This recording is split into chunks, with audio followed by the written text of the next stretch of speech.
silly does this look when you don't have hair? You look like a you're trying to be Joe Rogan. Oh Jesus. So We're gonna edit in tattoo sleeves and just. Oh man, doing all right? yeah. Sorry for the whole It happens. back and forth and everything. Figure if Jet Tatum and Matt Harris are involved, it's not going to be when it's going to be. Yeah. Well, hopefully he'll come still. Just try and get this like a fist away. A fist away from mouth. 1, 2, 3. Yeah, that's good. Good? That's good. Yeah. Cool. Comfortable? Keep No. still like that? No. No, never, but I'll get I there. haven't been comfortable since the 8th grade. And that was only for a couple of days. I won't cringe you with a intro. I'll do that later. But I think I'm post-cringe at this point.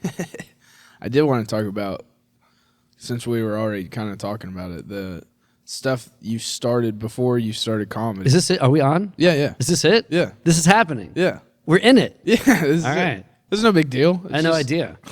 It's just talking. All of a sudden, you're in the deep end. You're just wading around in the pool. Yeah. And now we're in. Yeah. It's just a full cannonball. So before they were listening, we were talking Yeah. about The social experiments you did. social experiments. Or Yeah, I did a pranks. bunch of pranks, stunts, things on the,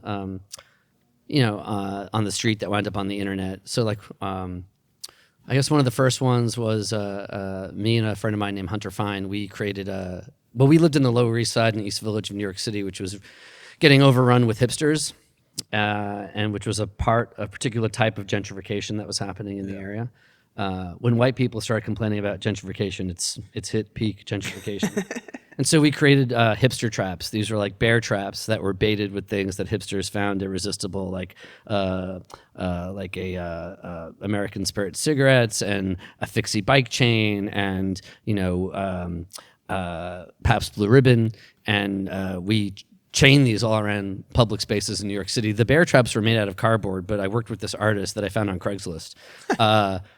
They looked incredibly realistic, and so we just put them around the city. And I remember the first time we put one out, we chained it on like Avenue A and like 7th Street. We chained it up, and then like we walked away and walked back to see what people's reactions were. And there was this one guy that kept like walking back and forth and like looking at it, and he had seen us put it out, and then he came up to us and he's like, "Is that yours?" And we're like, "Well, it belongs to the street now." And he's like, "Is it a hipster trap?" And that's exactly what it was. And we were psyched because like up until then, Hipster Traps was just like a folder on our desktop. Yeah. The fact that someone could look at it and immediately know what it was. We're like, "Yeah, that's what it is." And he goes, "Wait, is it an ad?" I'm like, No, it's just art. He's like, "Can I take a picture of it?" And we're like, "Yeah, sure." So he takes a picture. He gives us his email address. We give him ours. And you weren't like, y'all weren't posting these. Y'all were. Well, no, this is the first time we had done it. So we had just put it out. It's probably now 20 minutes since we've put it out. Oh, okay. And he asks if he could take a picture. He does. We exchange email addresses. And then Hunter and I, we go back to my place. This is dating how old this project is, but like we're like, we should probably create a Tumblr so that we could, do you even know what Tumblr is? Oh, yeah. Okay. Yeah. So we could, I had a MySpace. oh, so all right. Yeah. So we were like, let's create a Tumblr page so we can like house these images. And by that point, we got an email from the guy who took the picture on the street. He's like, "Hey man, I really like your Hipster Traps. The internet likes it too." And he had put it on Reddit, and it already had like 250,000 views. And this was just a few hours later. Damn. And by the next day, it had like 1 million views. And then it wound up like in the newspapers and stuff. And then we did other versions of it. And then that led to like, other projects that I did on the streets of New York City, which then kind of got a lot of viral attention on the internet. My favorite one I have two favorite ones. Us. My favorite one is the subway one. Oh yeah. Where it was like, what was the original ad? So there was an outdoor campaign in New York City called "If You See Something, Say Something," Right. And it was to prevent terrorism, supposedly. And so the ads in the subways they all looked a very particular way. They were bright yellow, and they had a photograph of someone in New York City who had called the authorities to alert them to something that was unusual. And they had quotes, something like I don't have the exact words, but it was like, "Oh, I knew to report that unattended package. It's really important that we all look out for each other." Right. And then there was like a cop who was like, my canine partner and I perform an important duty. We're always looking to see if people have unusual behavior. It's all this kind of stuff about spy on your neighbors, be vigilant about people around you, which, I'm not denying that's not a good message. But, I was thinking, well, if the whole idea is to stop terrorism, and if the whole idea is if you see something, say something, maybe we could get people to consider like, hey, if you see your government acting in a way that's destabilizing society, maybe you should say something. Right. So I had I wrote a bunch of new quotes and just had a designer make them look exactly like the ones that were there, and I had them printed out the same exact size. And I worked with a bunch of friends who knew how to take those Subway ads out, and we put our fake Subway ads in. And so they said things like, I know it's important to, the only thing that scares me more than an unattended package is an unattended politician.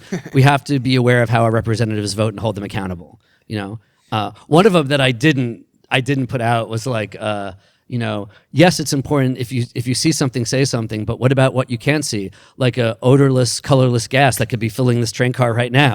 No, but I didn't. But then But then I was like, oh, you know what? They can't just be funny. They have to be about trying to get you to understand. Like one of them was, sure, I feel good that I reported that suspicious activity, but, why didn't I speak up when I saw my government destabilizing the Middle East, which is what created this terrorism in the first place? So the idea of like thinking larger than just what's around you. And so, but because the ads looked so real, they didn't get noticed for a while, and then they did get noticed, and people started like putting them on Instagram and taking pictures of them, and they wound up in the newspaper.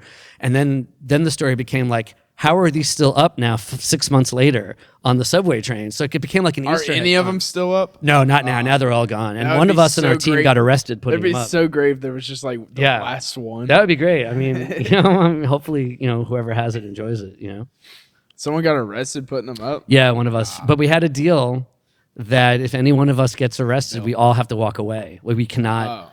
Helping each other gets us only all arrested. Okay. And I have a really good lawyer, and we were all out. So, The other favorite of mine is, and it's a bit more silly, but it's just the line down the sidewalk where it's tourists and locals. Isn't that what it is? It's tourists and New Yorkers. New Yorkers, yeah. So it's famously hard to walk down the streets of New York City with all the people who live there and then all the tourists. But tourists certainly walk at a very different pace than New Yorkers. So I was, getting frustrated with having to get to where I'm going in a pedestrian city. And I'm like, someone should make, lanes, one for us and one for them. And a lot of times, if I ever hear myself saying somebody should, I'm like, oh, well, I guess I'm the somebody.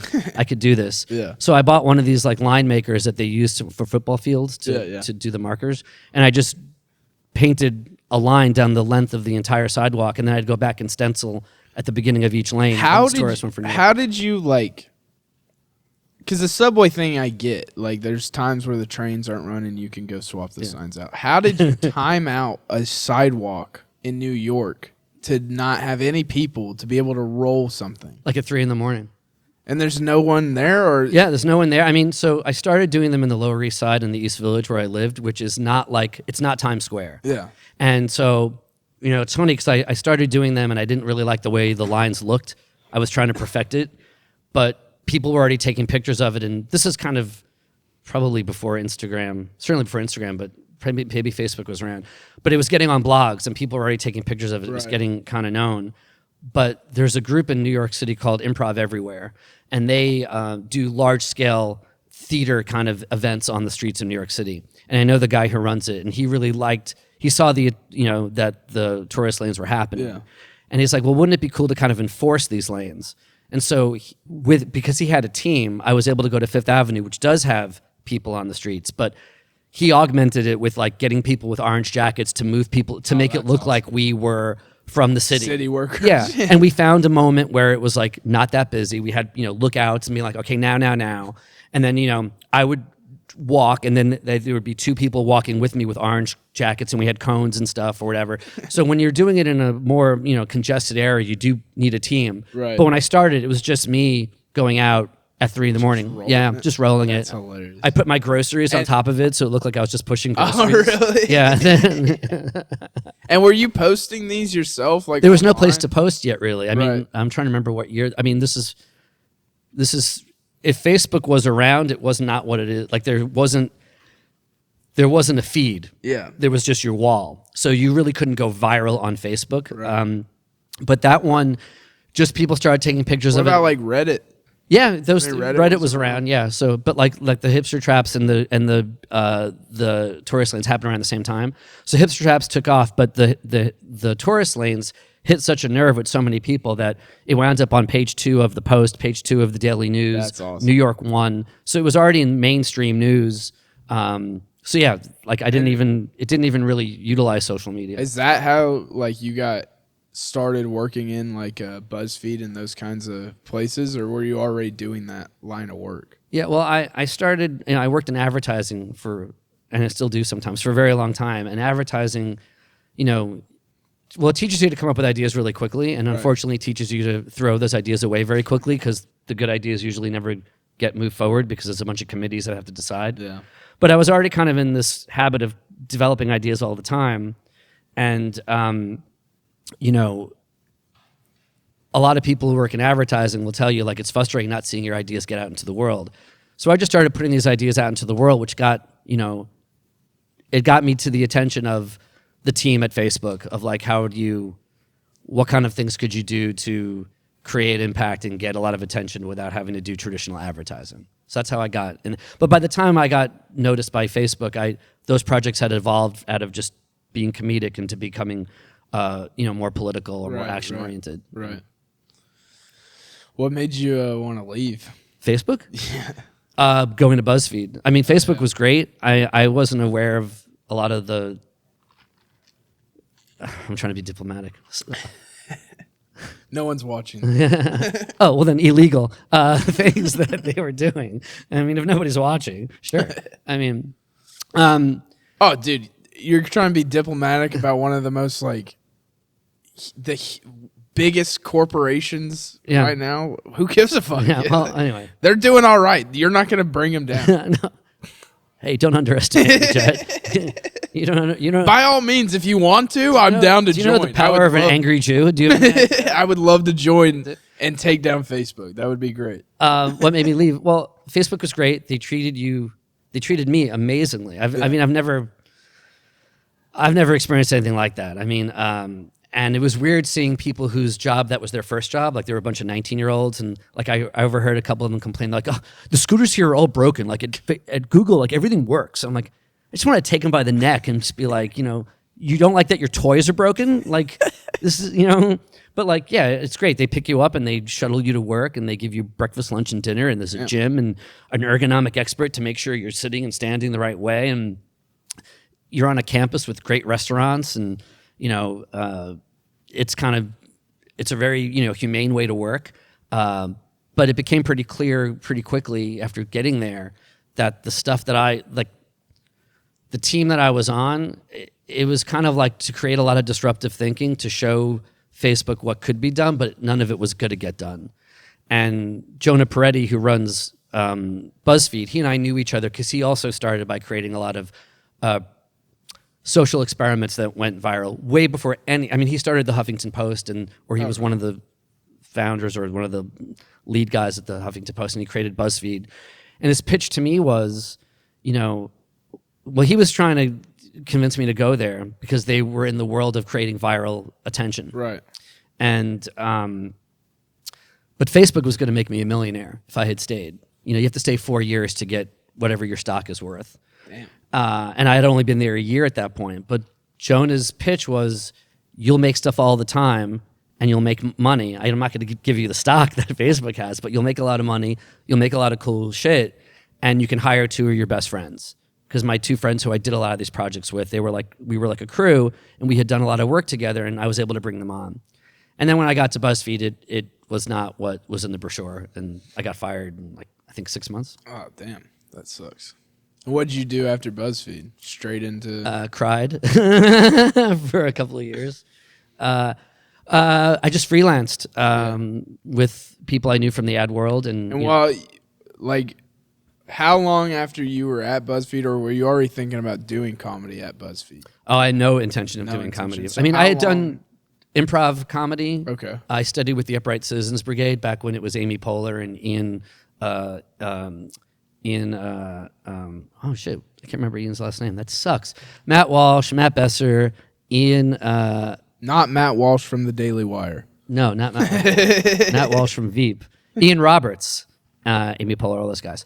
But no intention of doing stand-up at all. It was probably, I guess, 3 years after BuzzFeed that I started stand-up. Yeah, 2016.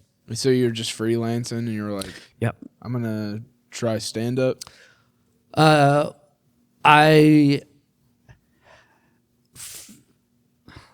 I don't know how often it happens, but I've encountered severe bouts of depression that are borderline debilitating, and this was one of those times.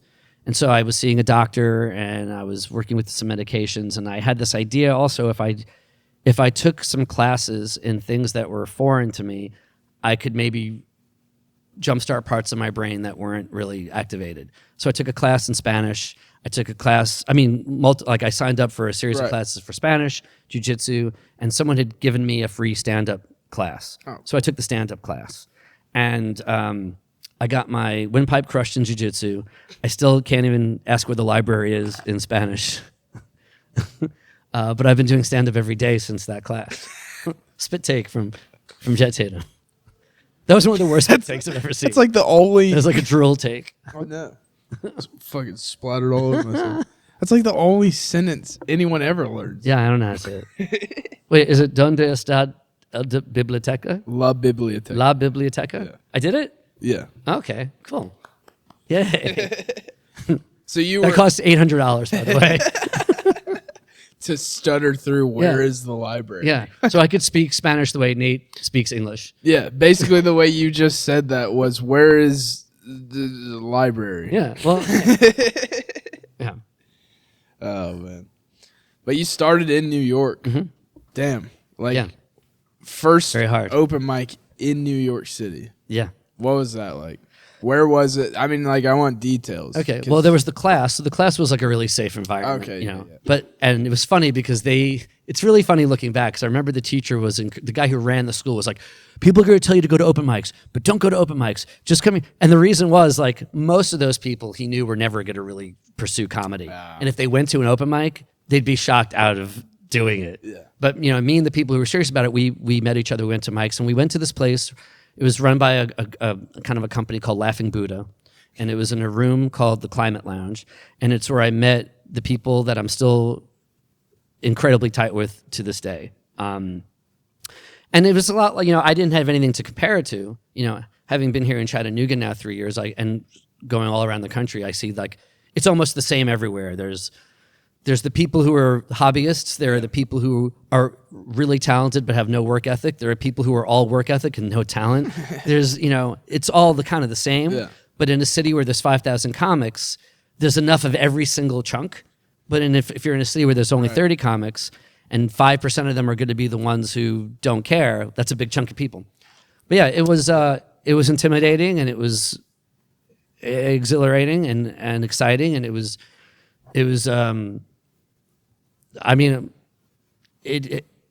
it helped me, I think, really calibrate my goals. My first goal was, can the 3 people I like here know my name by the end of the month? Can they even know anything I'm doing? Can they be aware of what I'm doing? Right. Because I'm aware of what they're doing, and I really like what they're doing, Yeah. That was just goal 1. It wasn't can I have 5 minutes? It was just can I do a couple of jokes that someone would, take some interest in what I'm doing? And just muddle through those, probably about 3 a day. 3 open mics a day? Yeah, 2 to 3 every day. Yeah, every day. Yeah. Damn, I'm so jealous. I'm so jealous. I mean, look, it's easy to look back now and say, yeah, I'd be jealous. But I mean, some of these were brutal. Brutal. And in a way that's a different type of brutal than Chattanooga. It's very, very common in an open mic that it'll only be comics. Right. The idea of that anybody coming to watch this, maybe on the Laughing Buddha Friday night, Saturday night, Thursday night, where they build it as a show, but it was really an open mic, you'd get some people. Right. But for the most part, nobody, except comics, who will leave the minute their set is over. Yeah. So if you're late on the lineup, if you're 17 out of 18 comics or 12, you're playing to 3 or 4 people. And Laughing Buddha, actually, there was a lot of things I didn't enjoy about how they ran things, but one of the things they did do was like they found ways of encouraging people to stay by raffling off a chip that lets you pick your spot on the next mic. And so they tried to have some mechanisms to keep people in the room. Right. Like if you became someone that was frequently ditching, you'd be uninvited to come back. But as you got more into it, you start to realize that that's actually also creating an artificial room. You know, like the goal is to be good enough to compel people to stay with what you're talking about, not because they've been forced to. Yeah. But the reality is, in a city where you need to go and do your mic and then book your ass off across town so you can get that other 3 minutes, you know? And while all that's terrible, or challenging, I should say, it removes a lot of the people who just aren't going to be interested. Like that's why there's fewer, I think, hobbyists there. Yeah. Because you can't just stroll up and get on the mic. Like if you're not there at the time of the sign up, you're just not on it. Yeah. You know? I went to Mike in Oklahoma, and starting in Nashville and here, you could sign up in the middle of the show and still go up at some. Yeah, that would never happen. I showed up to the one in Oklahoma, and thank God, I have it in my head to show up early. Mm-hmm. So I showed up 15 minutes early, and they're like, "All right, line up to sign up." And I go up, and I'm counting like how many people there are. I'm like, there's 15 people in front of me, 30 behind me, and I'm going up, and I'm like, this is weird that they're making us all like.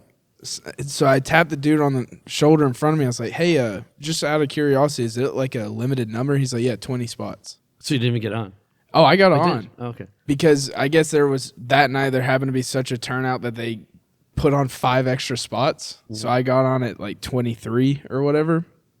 But yeah, I was not aware that any mics had that. Because to me, open mics were like, yeah, fucking maybe 15 comics will show up. Mm-hmm. You know what I mean? I didn't realize there was, but in Oklahoma City, for hours, there's nowhere else to go. Mm. So everyone goes to Oklahoma City for stand-up unless you go to Tulsa. Gotcha. So, yeah. I mean, you have everyone coming to that spot. And it's a pretty big city. But, yeah. Those were brutal. Yeah. They can be brutal. And, also like a parade of the mentally ill, that will come in, Oh, yeah. I did Bricktown, the open mic in Bricktown Comedy Club at Oklahoma City. And I did it twice. Both times, there was not more than 12 people in a bigger room than this. Oh, wow. And it was rough. It was fucking rough. But New York does make you really tough to some degree, Yeah. In some ways and not in others. Like, there's a lot of things I didn't get exposed to in New York that I would get to be exposed to here. Like what? At least for the type of comedy I'm doing, I think more people are of my mindset in the audience in New York City than in Maryville, right? Or Nashville, right? Or Alabama, or here even in Chattanooga. Yeah. And doing longer sets. I left New York when the pandemic hit, so I guess at that point I was 4 years in, and I was just getting 10 to 15 minute sets, mostly 12, and a lot of times check spots. Now, that seemed to be tracking with the other people that there's no school, there's no like rules to this. It doesn't mean 4 years you get this, and 2 years you get this, and 10 years you get this. But you start to see, like, are you running at least with the other people who seem to demonstrate a talent level or a work ethic or an ability set that's somewhat in your atmosphere, if that makes sense. And so a lot of the people I ran with were getting it a little bit before me and some after me, but I was still pacing having been in that city and grinding for a few years to get check spots, to get guest spots at clubs. So the idea of getting a 20-minute set. Now, I mean, I'm 7 years in now. Maybe that would have happened in New York anyway, but there's also the amount of comics that are looking for time. Like, it's a lot more showcase shows. Yeah. So there isn't really a place to feature, like even Gotham, like on the weekends, it's a lot of showcase shows and stuff like that. So being in the South has let me do 20-minute sets, 30-minute sets. And on stage, at least, it's knocked a lot of the arrogance out of me. Off stage, no. But on stage, yes. I'm doing 45 this weekend, and I'm fucking terrified. Are you being serious? Yes. 45 minutes? Yeah, I know. Wait, how long have you been doing this? Stupid. I'm doing a TikTok meetup. Oh, okay. No, I mean, how long have you been doing stand-up? Oh, how long now? A year and 2 months. And you're doing a 45-minute set. Stupid. It's not a good idea. Well, good for you for trying. No, it's not good for me. What are you going to talk about? I'm gonna blow through my fucking material in 15 minutes and then go, all right, see ya. So what's happening in this? So his buddy is has a pretty good TikTok following, I guess. Mm-hmm. I don't know shit about TikTok like at all, but he does these meetups and has like a bunch of fans come out and like it does a big festival kind of deal. Like he has concerts and people come out and play and hang out, get fucked up. Okay.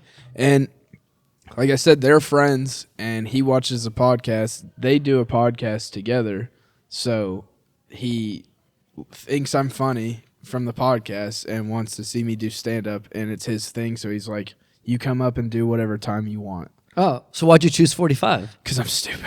Jesus. Well, here's the thing is, like, I was going to try and find other comics to go with me, but I never got an invite. Well, it's because I'll tell you what, it's not paid.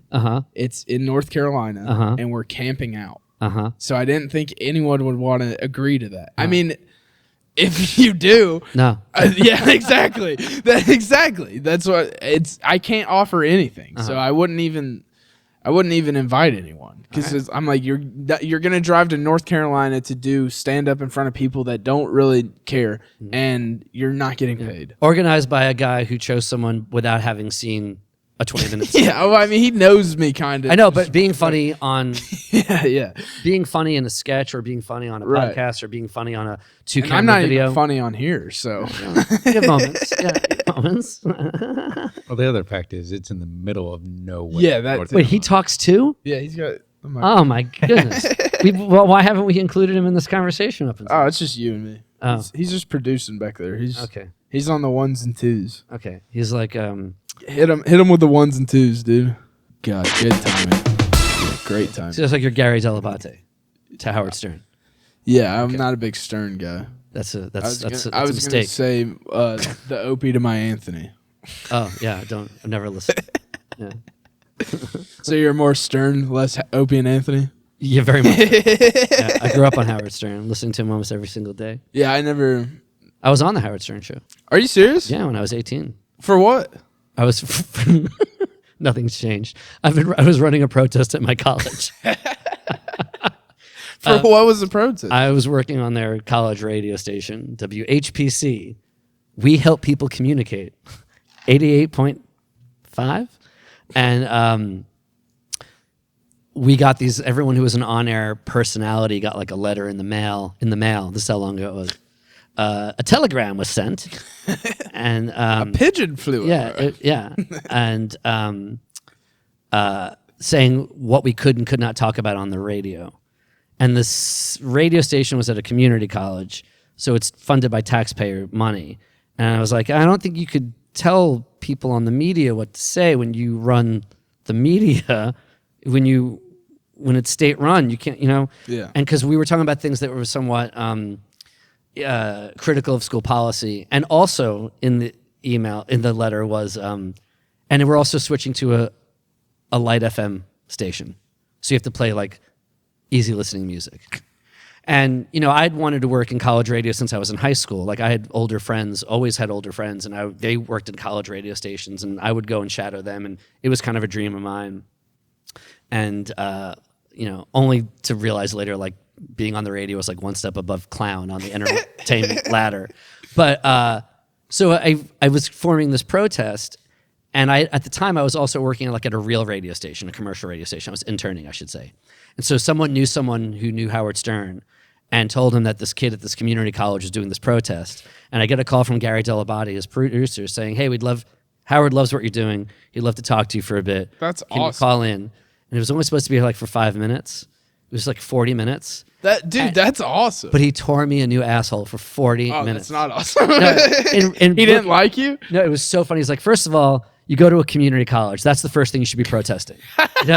He's like, it's like the 13th grade. And he's like, and also like the school was built where Charles Lindbergh had his like maiden flight. He's like, that school is so bad Charles Lindbergh built a plane to fly away from me. Like, he had all these great, and he just destroyed me, him and Robin, for like 45 minutes. And then at the very end, he hops on the phone. He's like, hey, if I agree with you, there's no show. Good luck. Bye. And that was it. I'm just trying to help this kid out because his poor father must be banging his head against the wall. His father probably had the same discussion with him. But it caused enough bad press for the school that the school acquiesced and like met us halfway and gave us like day parts. So like half the day was like completely student run and organized, and the other half was like, management. That's crazy, dude. That's hilarious. And Howard Stern had a really good point. He's like, you're there at school to learn how to do radio, and there isn't a radio station in the country that lets you say or play what you want to say or play. Right. And I was like, what about you? He was like, you can't be me. So, but it was great. He was being a character, and it was amazing. That's awesome. Yeah. I don't know. I think, I guess I'm just too young for Howard Stern. I get it. Also didn't have like Sirius XM, and like he swapped over. Yeah. I think 2014. Something. That sounds right. I mean, when I was listening to him, he was just on in New York, DC, and Philly. I found out about him because my dad bought a car, and for the first week it had Sirius XM. Yeah? And so I would just flip through the stations, and then I scrolled through and saw the Howard Stern show and started playing it, and Dad's like, turn that off. Oh, his interviews are great. I mean, he started as I've watched many clips from it. I just don't I don't know. I'm not a big Howard Stern guy. I got you. Not really into him. I don't know anything about Opie and Anthony, so. Oh, I'm not. I like the Opie and Anthony clips from when they had comics on. That's the only. Okay. I don't. If it's just them. And they would have him in interviewing. Oh yeah, they'd have Patrice O'Neill. Oh wow. Have Rich Voss. You haven't seen like the. No. Oh dude, you've got to check it out. There's like hours of clips of Patrice O'Neill and Rich Voss going at each other on there. Oh cool. Bill Burr's been on there a bunch, like back in the day. Opie and Anthony was a great show as far as like listening to comedians talk. And where was it housed? Where was it? It was just audio, right?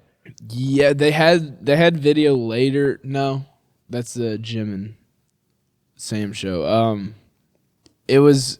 They eventually got syndicated like nationally. I don't remember But it was on Sirius? Yeah, it was on Sirius. Yeah. Cool. And then I just always watch the clips because I love radio. I love talk radio. I know it sounds crazy, but I mean I like podcasts, and to me podcasts are not really that much different than talk radio. It's just more free. Yeah, I You know what agree. mean? Yeah, it's very similar. I enjoy that shit. Like I like the Bonfire. Did you ever listen to that with Dan Soder and Big J Okerson? Nope. Do you listen to comedy? No. What's comedy, Jet? Who do you listen to? Like, what do you? Who do you consume? Well, I mean, specials come out sporadically. I just saw the Shane Gillis special, which I thought was great. I love Louis C.K.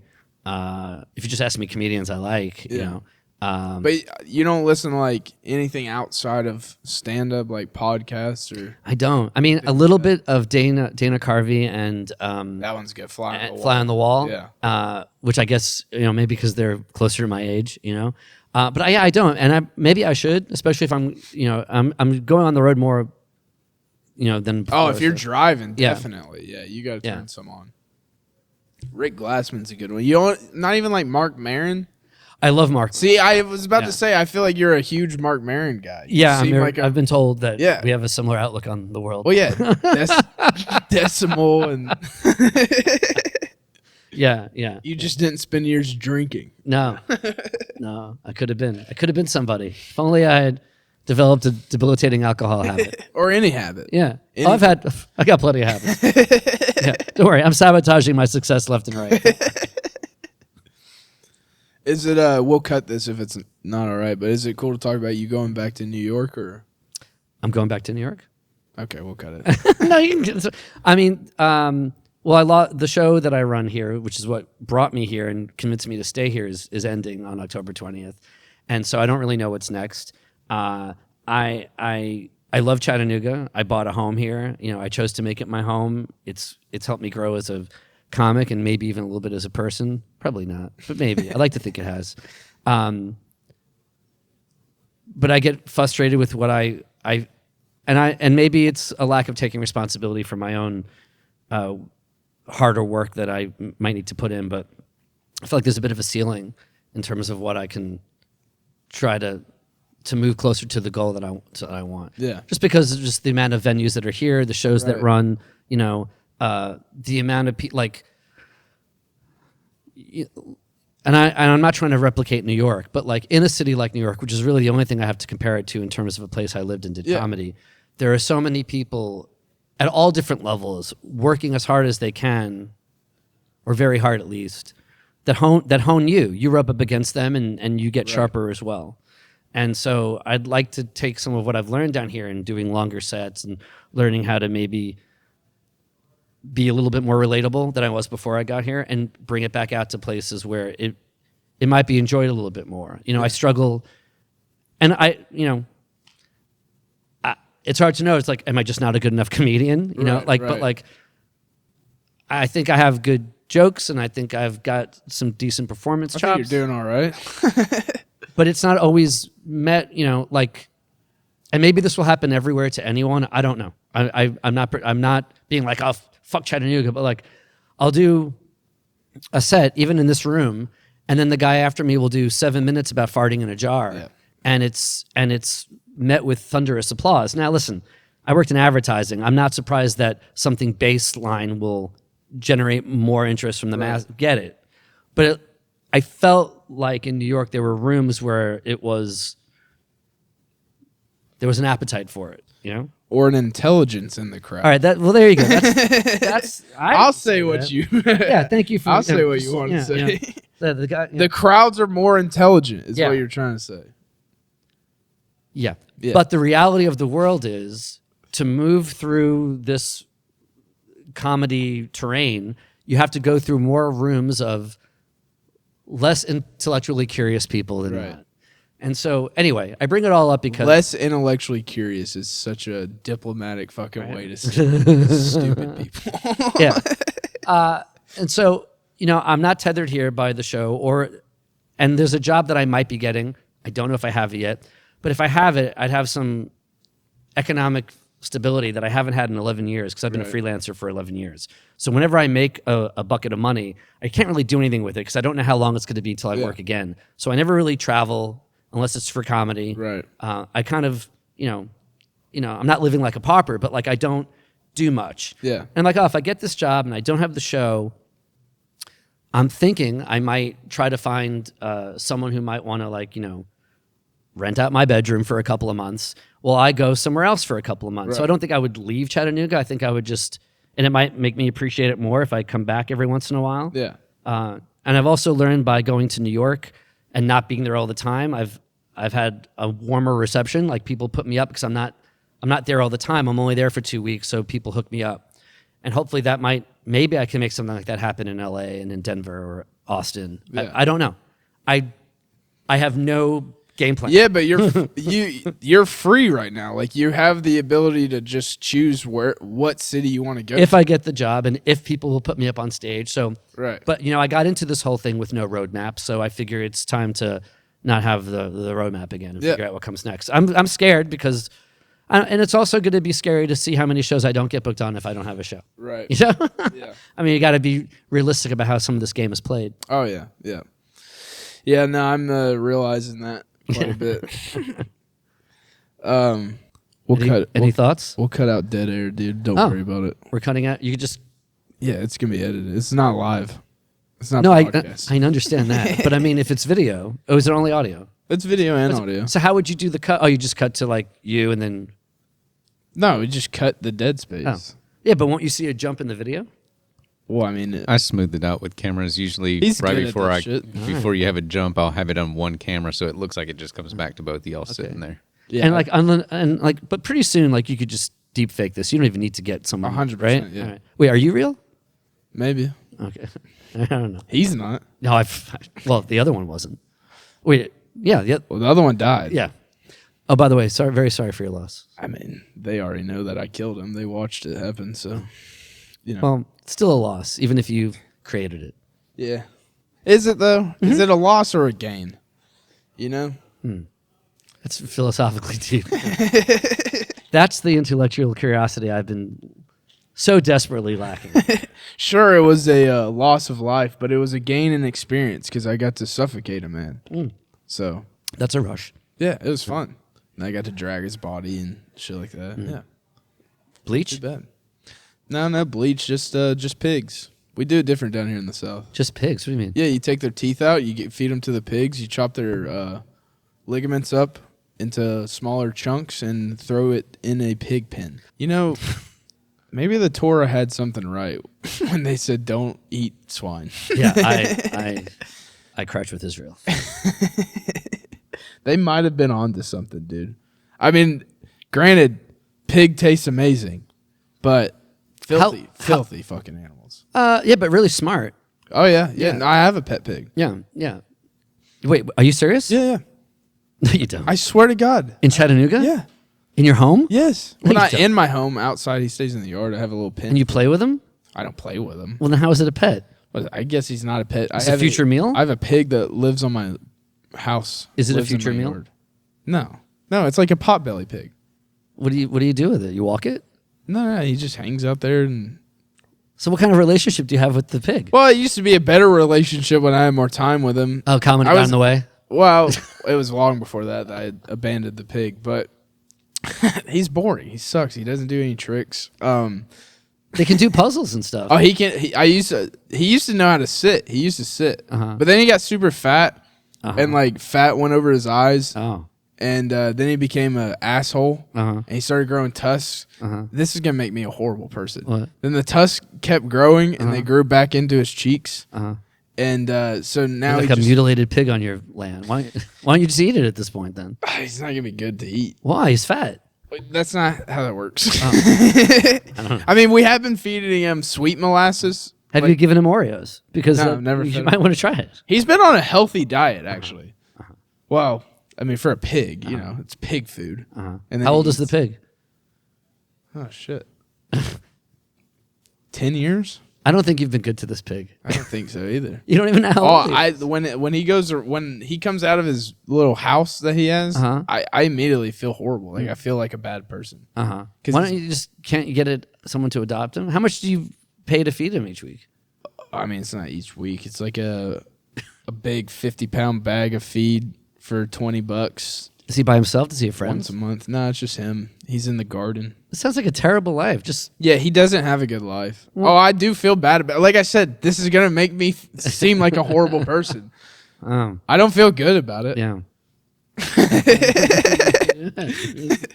How the fuck were we talking about pigs? Why did I bring up You my said you had fucking a pet pig? Do you have any other pets?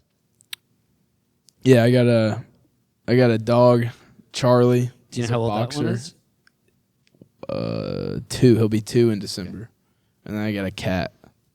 These are technically my mom's pets, though. Okay. Except for the pig. The pig is technically mine, but Didn't go with you to Oklahoma though. Left it. no. I'm a horrible pet owner. Yeah, you sound like you have.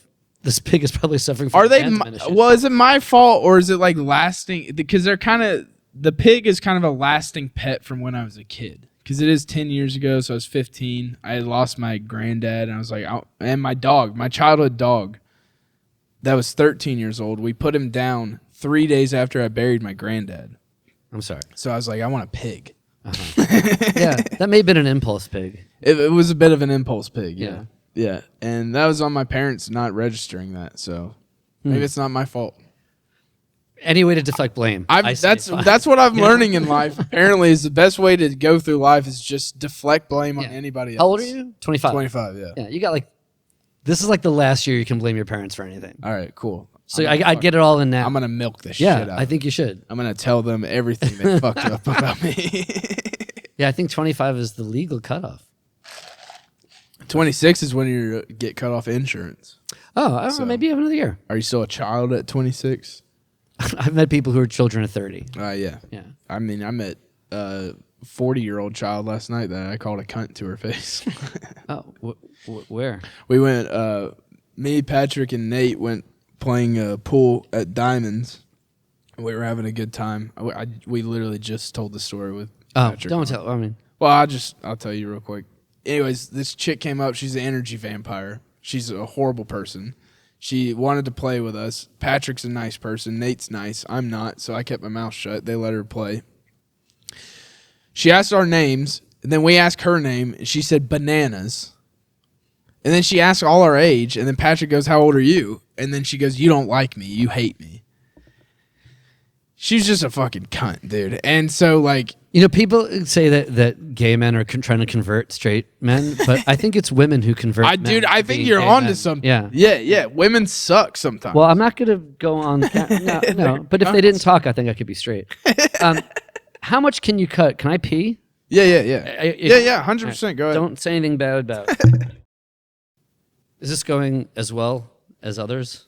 Oh, yeah. Okay. Cool. Yeah, dude. Are you nervous about it? No, I'm really not nervous about anything anymore. You shouldn't be nervous about this. No one watches it. Well, you never know. This could be the one that blows up. I thought Justin Smith was going to get bigger traction, but... You tagged him and everything? Yeah. And hashtags for Nashville and all the other shit? It is what it It is. takes time. I mean, I'm not worried about it. You have to have someone like confess to a murder or something on here. What, the shorts? Oh, yeah, the shorts. Yeah, the clips. On YouTube? Yeah. Tens of thousands? Yeah, we got a couple that are 12,000 and 10,000. With Justin?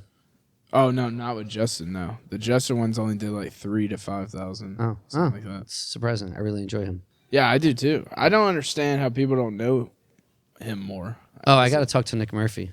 Oh, yeah. I'll do that. Yeah, I want to get him on. Nick's He's fucking hilarious. Nick's the best. He's so funny. I haven't even met him. I need to go down to Atlanta. I haven't done any mics in Atlanta. You should sign up for the Laughing Skull mic. It takes a bit to get on it, but once you get on it, it's really quality. Yeah, I need to go there. I guess I need to really tighten down on what I think are my best. What's my best 5 minutes? Yeah, I think it's great that that's something that you even are aware of. Like this, it's such a foundational block. Yeah. Oh, I mean, I don't understand people that will have a good joke and then they'll never tell it again and they'll never do anything else with it. Yeah, it's confusing. I mean, you see a lot. Again, I think having started in New York, where so many people are serious about it, that they've at least listened to some podcasts or read books or listened to interviews with the people that they admire, because everyone's got a different style and there's no right way or wrong way to do this. But generally, the people that I think you'd be hard pressed to find somebody who's got legitimate, sustained success.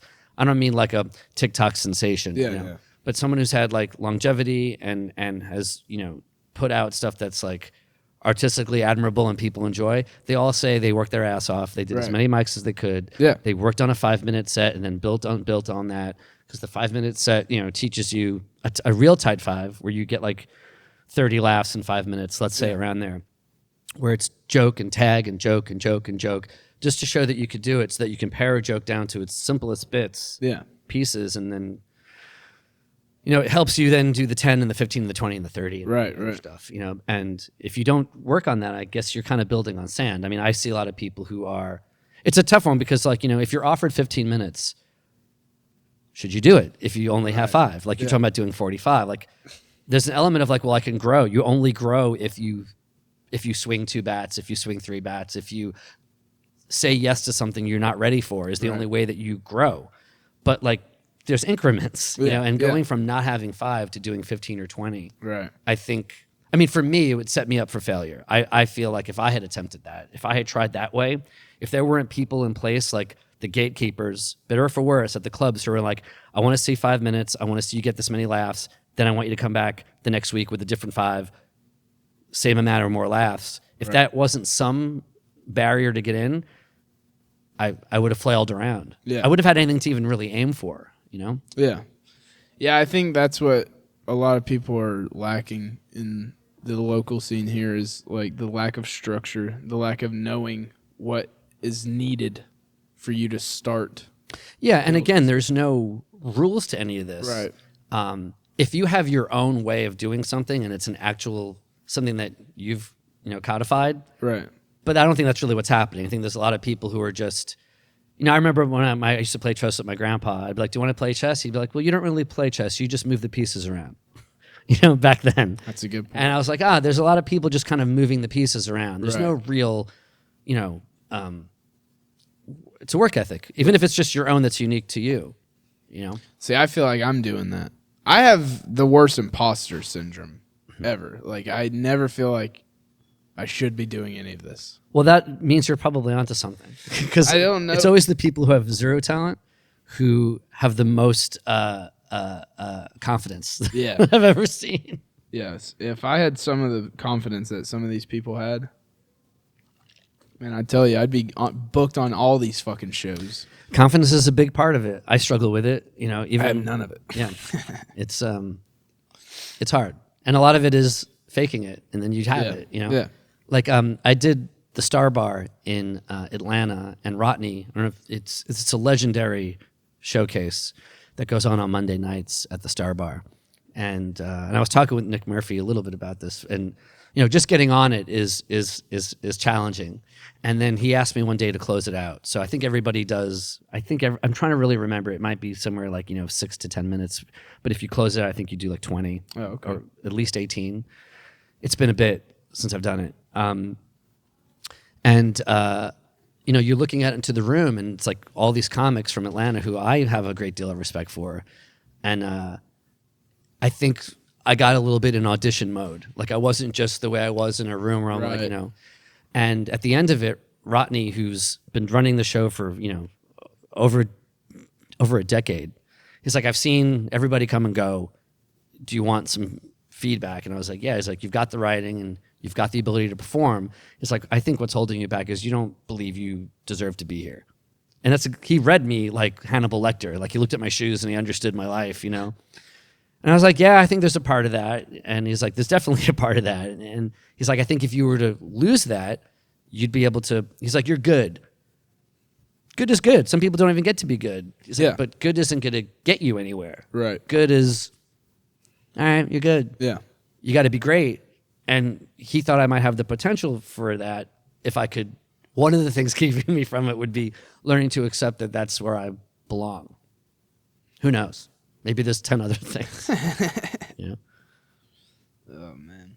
But I understand the imposter syndrome. Yeah. It's hard. Like it's real hard to work through it, especially when people like try and offer you spots and stuff, or even sometimes like I have contradictory thoughts where I'm like, well, why am I not on this showcase, or why didn't I get booked on this show? Mm-hmm. And then at the same time, I'm like, well, I don't even deserve to be doing a fucking open mic. So, well, you certainly deserve to be doing an open. I mean, anybody does. Well, so yeah, I don't want to. I mean, but yeah, like you're working really hard, and people notice it, and you're doing good stuff, and there's a million reasons why you're not booked. I mean, I go through those things too. I'll see shows. I'm like, how come I haven't been asked, even here locally?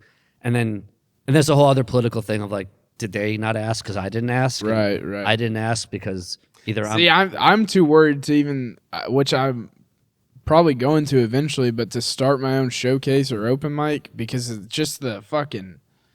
I think you should, because it truly brings out the worst in people. Yeah, I mean, dude, it's horrible. Like they're like, why didn't this person book me on this, or they didn't book me on this because they don't like this, or whatever. But you have to understand. I mean, it's helpful to understand. You don't have to do anything, but it's helpful to understand that there's some of it is personal and some of it isn't. Some of it is just the shows are booked.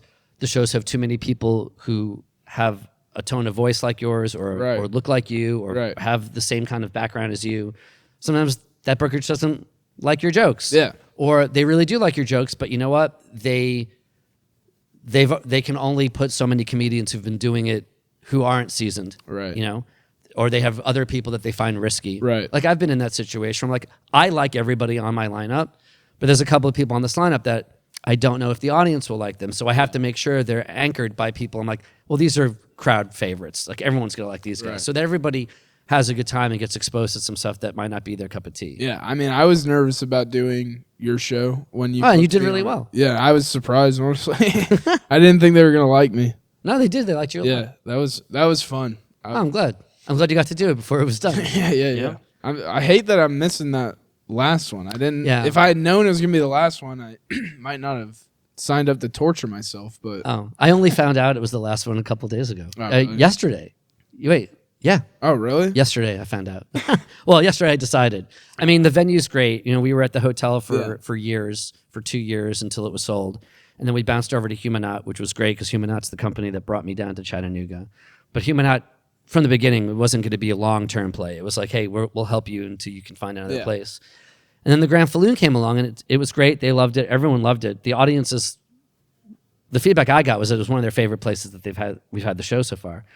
But the deal we always had was that the venue, they were just taking what they would take in drinks, and I kept the rest. Right. With the understanding that if they had it booked for a wedding or something, I would have to give up the show that night. And weddings don't really happen on Friday nights, so it was a pretty safe relationship. But the way their scheduling worked out is all of December would have been off the table, and at least one of the 2 November shows would have been off the table. And we just had to give up the first October show. And we were hitting the 3-year mark, and I thought it was just a good, clean way of ending it. It was a good touch point to make it to 3 years and have it be the festival. Well, like you said in your post, it was supposed to be, what, a 3-month? 3 month, yeah. 3-month thing, and it's been 3 years. Yeah. So, I'd say it's a good run. When I came down and took the place at the hotel, I was like, hey, can I rent that apartment with the understanding that the other room will be for comics that I'm going to do or have on a show in your lobby? And it was like COVID. So they're like, yeah, whatever you want, man. You can do it for 3 months. You're paying us, sure. Yeah, they were like, if you think this is what you want to do, sure. And I bought a sound system and I, put some stuff. I'm like, this will be 3 months and I guess I'll go back to New York. And back then the audience was capped at 20 people and they had to be distanced. Yeah. And then it kind of... How was that doing? Because obviously I started after COVID and all that, but how was doing shows during that? Well, it was a lot of different type stuff. I mean, I was still in New York at the beginning of it, so I did some Zoom things, and they were mostly terrible, except for 2 that were done incredibly well. Well, okay, tell me what makes a good Zoom comedy show. Okay. Well, one of them that was amazing. Because they're all awful, in my opinion. I haven't seen a good one. One of them that was really amazing. It was amazing for a bunch of reasons. It was raising money for to get people in jail out during COVID. People who had not been convicted yet. They were just waiting for their hearings or give them some safe place to be. And so there was an audience watching. And the people who ran it were really smart. They had somebody dedicated to being kind of like a camera switcher. Okay. And so the audience was on the Zoom too. And so I'll give you an example. At one point, there was somebody, one of the comedians also did music, and I forgot his name. He's a Brooklyn comic, and he had this bit he does about a lost cat poster that he puts up, and he does a song about the lost cat poster. And so he's doing the song, and while that's happening, people in the audience are going around their apartments, grabbing their cats and bringing them onto the camera. But because there's a camera operator watching it, he starts pinning those people. And people see that, so people start grabbing their dogs. And now it's become this impromptu music video, cutting between the musician, comic, and the audience with their cats and dogs. That's cool. And doing things like that. And then they'd have a random thing in the middle where it was like, hey, go find something in your house that rhymes with mushroom, or bone. And anyone who does will get a $5 Venmo. They did things to keep the audience engaged and to make the audience part of the show. And the other one that I did that was really good was they knew enough of your material that they did it more like a sit down. It was more like a talk show. Oh, okay. Where they would tee you up to be like, oh, Jeff, did you have your high school reunion recently? You run a bit. Yes, and then you could run your bits. And so it wasn't you just standing in your apartment doing stand up with a hairbrush or whatever, So those Is that what you did for some of them? No, I just did them to camera and I stopped doing them after 2. And then I did live ones in the park. And then I did one on my balcony at my apartment, so everyone came out from their windows and listened to it. We did that, and we live streamed it. At least that you have feedback for. Oh yeah, the Zoom calls, it's like, da da da da. Yeah, and nothing. You're just like, and all right, and now I'll tell you the next one. Yeah, it was very rough. And I remember one show, the last show. I think we closed out Stand Up New York on the Upper West Side. It was me and Menno Fernandez. I think Nick Tillelli was there too. They let us come to the club, but there was no audience. They just had cameras in the audience, and they live streamed it from Stand Up New York. And that was an interesting experiment, but there was no No feedback. You would just do your stand-up on stage with a microphone. It's just zero audience. So brutal. It's so brutal, dude. I literally couldn't do it. I would have stopped. I'm glad I wasn't doing stand-up before or during the pandemic. Because if I got asked to do a Zoom call, I would have embarrassed myself. There's people still doing them now, I think. Yeah.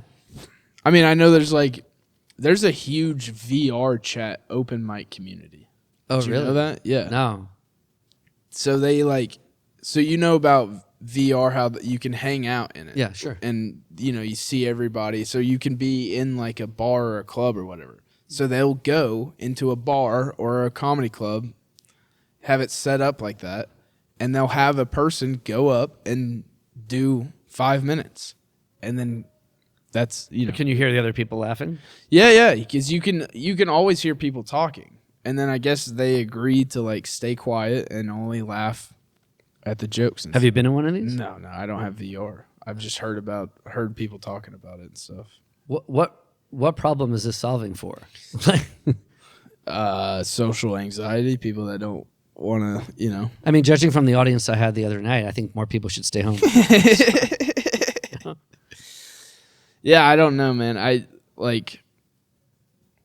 even watching a video of stand-up that was recorded with live people is so much different than actually being Sure, at a yeah. It's an live energy show. of Yeah. being in the room. Yeah. And I just don't think you can get that any other way without physically being in the room. I know, but I mean, if technology advances a little bit more and we give people more drugs, I think you'll be able to recreate the horrors of this reality at home. Give them the drugs to where they dull the senses to where they don't feel that energy anyways, and then there's no difference. The Matrix is coming.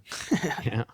Coming. We're in it. Yeah. We're about to double up the Matrix. It's about to be Matrix Inception. Oh, possibly. We're going to put ourselves into Matrix even though we're already in one. True. That's what I think. Yeah. Yeah. Oh, man. I think virtual reality is a real abandonment of the responsibility of this reality. So I'm pretty against it. But, I'm old. It's not the future's not for me. I'm not. I hate virtual reality. Like I truly do. I'm not in. If it wasn't for comedy, I didn't have a Facebook. I deleted my Instagram. I didn't have any social media. I remade these. Except MySpace. Well, I know I had them, and then at 18, I was like, I don't want any of this, and I deleted it all. I think that's really healthy. Yeah, but now I'm back on it, and now it's all I fucking do. It's really hard if you're trying to do stand-up and get yourself out there to not have that presence. Oh, it's impossible. Yeah, I think it would be Yeah. very, very hard. I mean, unless you're undeniably talented. A savant in a city where there's enough people who will if I was Dave Attell reincarnated, then Yeah.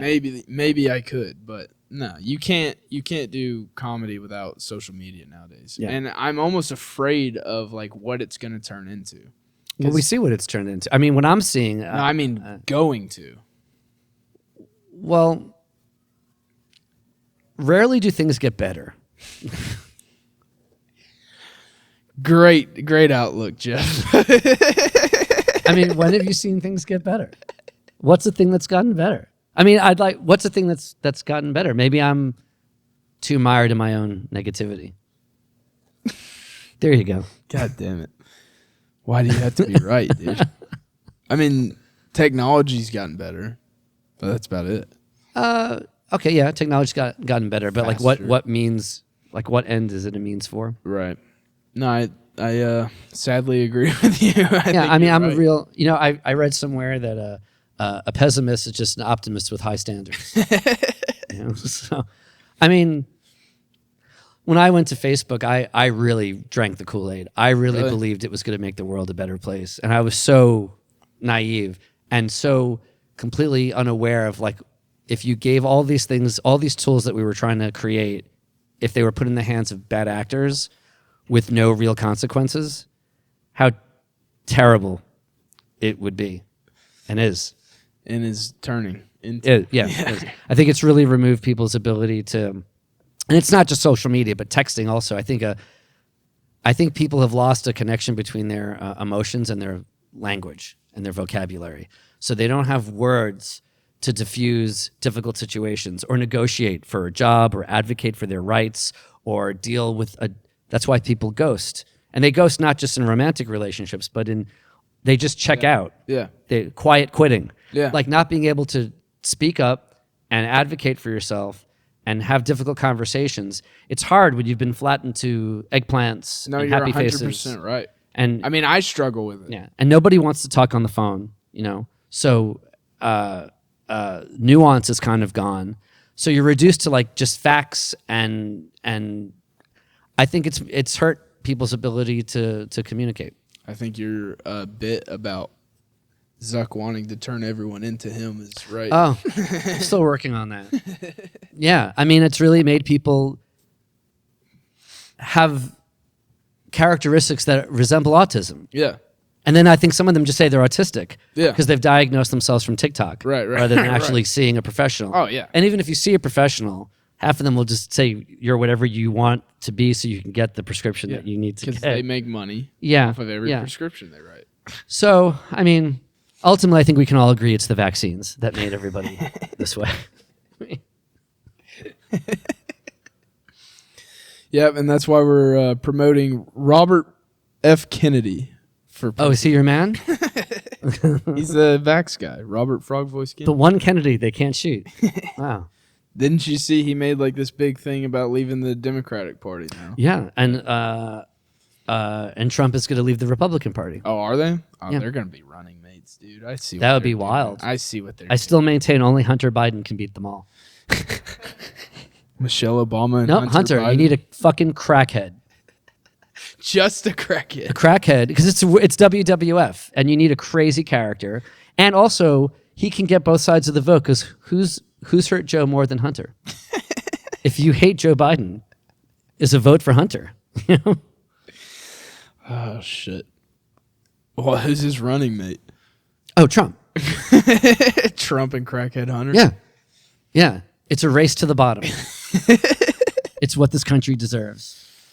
It is kind of what we've given ourselves, generation after generation, just not giving a shit and checking a box. Yeah. Yeah, I heard this guy sounds better. That's what it is. Man. Well, thanks for... We're done? We ending on that note? Thanks for the uplifting. Oh. I mean, what did you expect? Oh, man. I thought I could bring some light into your world. You're too dark.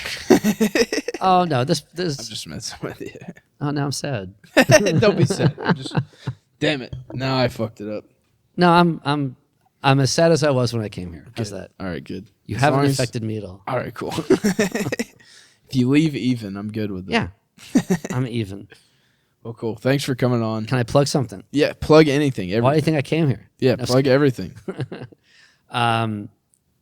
Well, there's the last Carpetbagger show ever. This will be out after. Oh, well, you've missed the last Carpetbagger show ever. It was on October 20th, and it was a sold-out success. It was great. Yeah, I was surprised by that thing that you did, but Yeah. Dave Chappelle dropped in. Yo, it yeah. was I wild. mean, he's all right. We gave him a few minutes, and he struggled a little bit, but he pulled it back. yeah. Just go to thatguyimet.com. That's my website to follow me on my socials, and thanks for having me here. Awesome, dude. Thatguyimet.com? Yeah. All right, cool. Cool. Thanks, man. Thanks. Bye.